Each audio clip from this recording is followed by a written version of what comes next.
Merhaba arkadaşlar.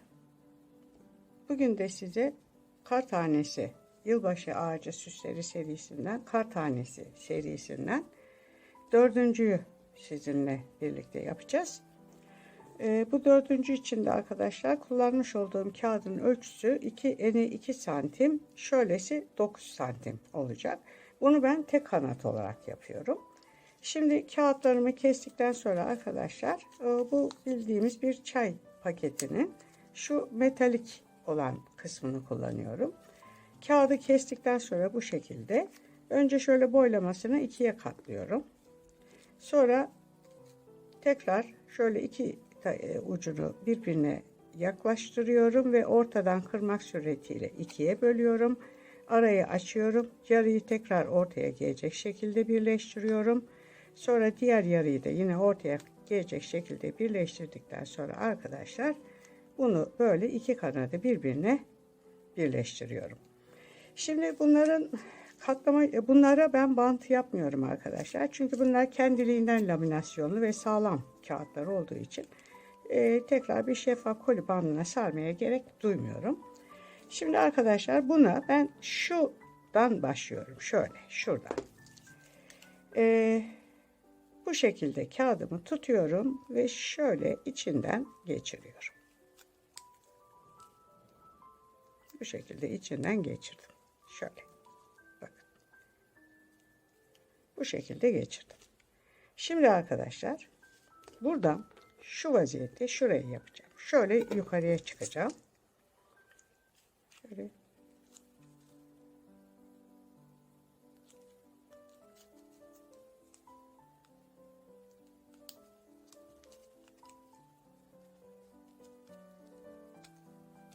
Şimdi ne yapıyorum? Şunu kırıyorum. Bunu kırmak için arasını açıyorum.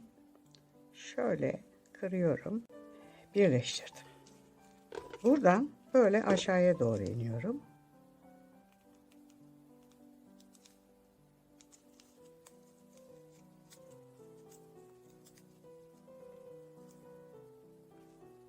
Bu şekilde aşağıya indirdim.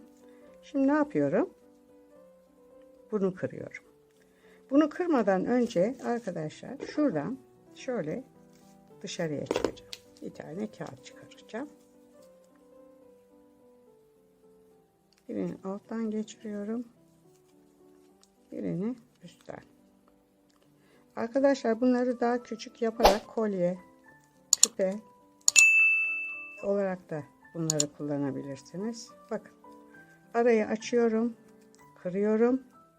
Ve kapatıyorum. Bakın bu şekilde. Şimdi arkadaşlar buradan şöyle dışarıya çıkacağım.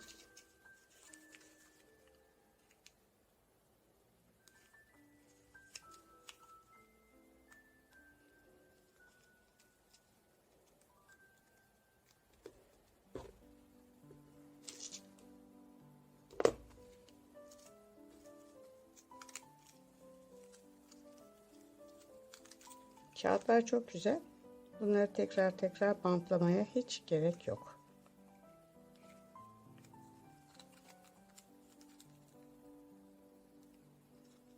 Bakın bu şekilde çıktık.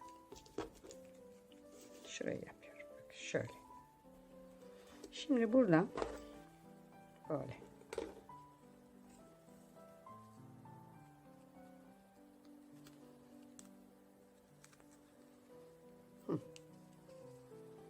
Bakın. Buradan böyle.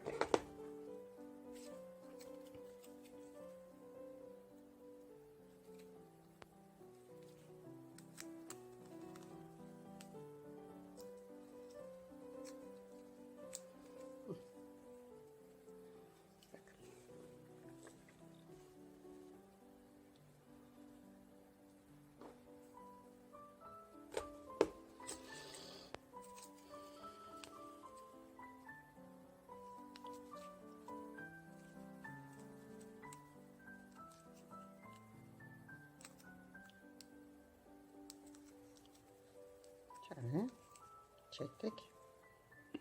Bakın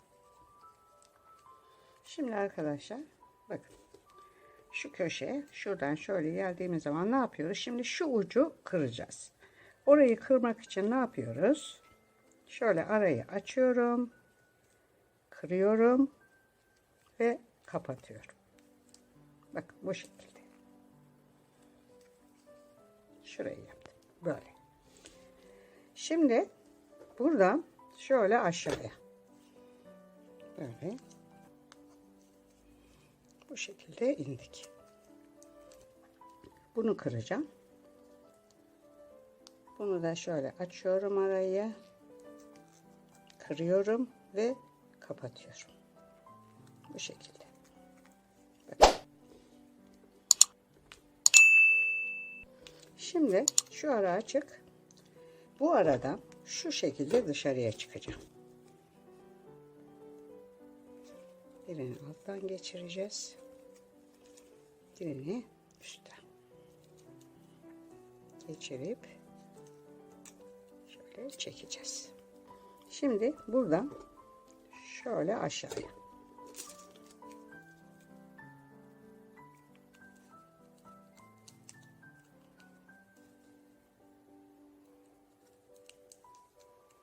Şöyle indik.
Şöyle aşağıya indik. Şimdi arkadaşlar şunu kıracağım. Açıyorum arayı. Kırıyorum ve kapatıyorum. Kapattım. Bakın. Şimdi buradan böyle. Şuradan.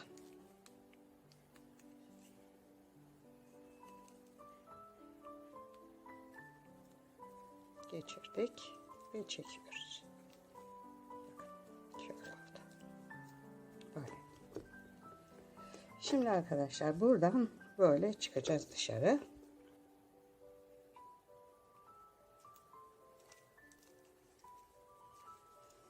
Bunu da burada. Yapıyoruz. Şunu kırıyorum. Arayı açıyorum. Kırıyorum ve kapatıyorum.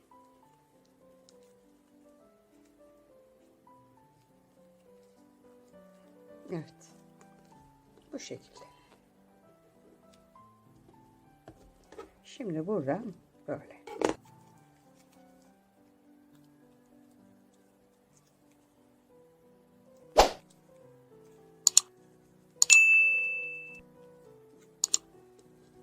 Şunu yanlışlıkla koymuşum. Aslında biz şunu yapıyoruz. Bunu koymayı, yani bununla bunu birbirine karıştırmışım. Onun için yani şunu ben daha sonra yapacağım ama yine bu burada böyle dursun. Asıl şunu yapıyoruz. Şunu. Bakın şuraya kadar geldim. Buradan böyle aşağıya iniyorum. Birini alttan. Birini de üstten. Geçirip çekeceğiz. Bakın.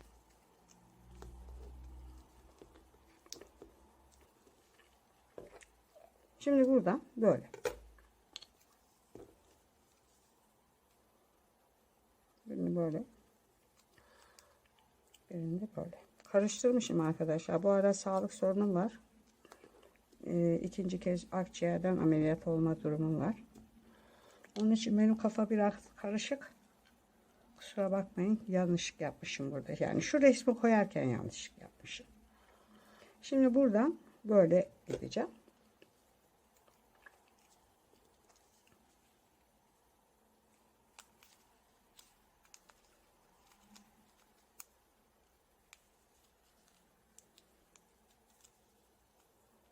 Evet. Şimdi arkadaşlar şunu kıracağız. Ama bunu kırmadan önce ne yapacağım? Buradan şöyle çıkacağım.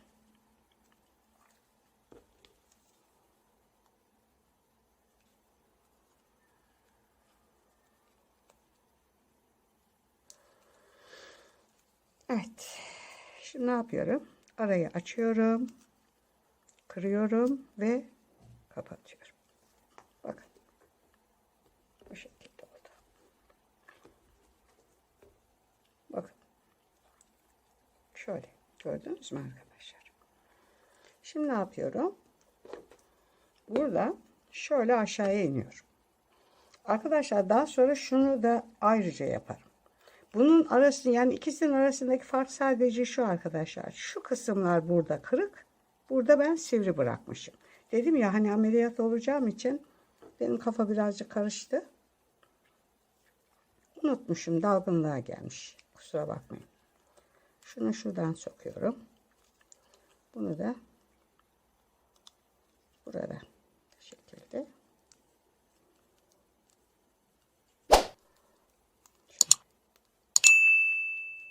Tamam. Şimdi arkadaşlar şunu kıracağım. Bunu kırmadan önce şu aradan bakın şöyle bir kağıt daha çıkacak. Çıkıyorum. Yakalıyorum. Birini alta. Şöyle birini de üste. Geçiriyoruz. Tamam. Bunları arkadaşlar ben numaralayacağım. Numaraladığım zaman daha rahat yaparsınız.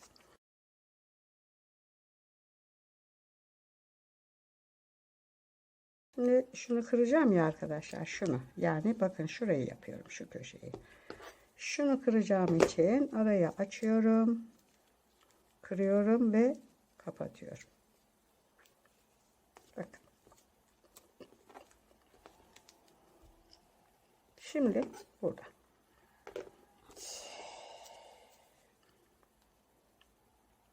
Birini alttan geçiriyoruz. Birini üstten. Evet. Şöyle. Şimdi buradan böyle.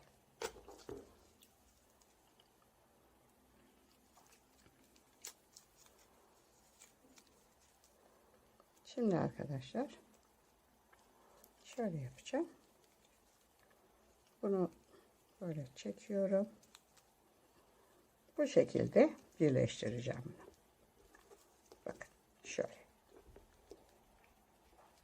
Bunu birleştirmek için ne yapıyorum? Şu son taktığımın katını açıyorum. Şunu da açıyorum. Bunun ikisini birle tutup arkadaşlar şu aradan şu şekilde içine sokuyorum. İkisini birden. Şöyle yakalıyorum. Bu şekilde içine sokuyorum. Tamam mı arkadaşlar? Şimdi bunun boyunu birazcık kesiyorum. Çok uzun çünkü bu. Şimdi bunun bir tanesini alıyorum. Şöyle birini. Şuradan içeriye. Şöyle. Yerleştiriyorum. Başka türlü de yerleşir biliyorsunuz arkadaşlar. Araya sokarak. Ama ben bunu bu şekilde yapmak istedim. Şimdi bunu da şuraya. Bakın. Şöyle. Ve gördüğünüz gibi kar tanemin dördüncüsü de oldu. Şimdi şu ortasındaki kareyi yapacağım. Bunun için de şöyle yapıyorum. 2 tane kağıdımı alıyorum. Bu şekilde kare yapacağız arkadaşlar. Şöyle birbirine geçirdim. Sonra bir tane daha alıyorum. Onu da şuradan tepeden aşağıya şöyle, bakın şu vaziyette böyle.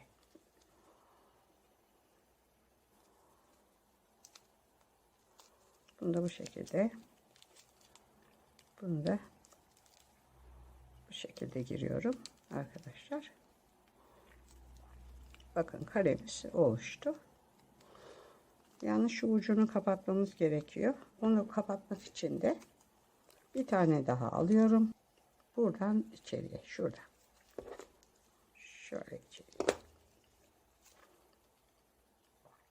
Birini alttan, birini üstten. Sonra arkadaşlar şöyle yapacağım. Bak, son taktığımın katını açıyorum. Şu vaziyette açtım. Sonra bunun ikisini tutup şu aradan diyorum, ikisini birden. Şöyle yakalıyorum ve şunun ikisinin arasından şuradan, şu vaziyette şöyle geçirdim. Tam ortasından çektim böyle. Şunun boyunu birazcık daha keseyim. Sonra şunun birini bu tarafa yatırıyorum. Diğerini bu tarafa yatırıyorum. Bunu şunun içine şöyle buraya sokuyorum. Şöyle. Bunu da arkadaşlar buraya yerleştiriyorum. Bu vaziyette. Bakın.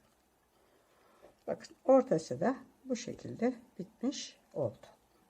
Şu ortaya yapmış olduğum kareyi de bu şekilde şuradan sıkıştırdım. İçine boncuk koydum. Sıkıştırarak geldim ve şu yine iğnelerin içinden böyle geçerek buraya sıkıştırıyorum. Dilerseniz arkadaşlar bunu 4 taraftan da tutturabilirsiniz. Ama ben bunu yılbaşı ağacı için süs niyetine yaptığım için hani çam ağacının dibinde böyle sallanmasını istiyorum şu şekilde. Onun için böyle serbest bıraktım bunu. Bu şekilde şöyle aralardan geçerek bunu buraya sabitleyeceğiz. Şöyle sabitleyeceğiz. Dilerseniz arkadaşlar mesela şöyle şu kısımlara da şu şekilde de tutturabilirsiniz. Bu vaziyette de olur. Yani dilediğiniz gibi dizaynını yaparsınız. Evet arkadaşlar, yılbaşı ağacı süsleri serisi içerisinde kar tanesi'nin 4. modelini de bitirmiş oldum. Videomu beğenmeyi, kanalıma abone olmayı unutmazsanız sevinirim. Bundan sonraki videolarda görüşmek üzere.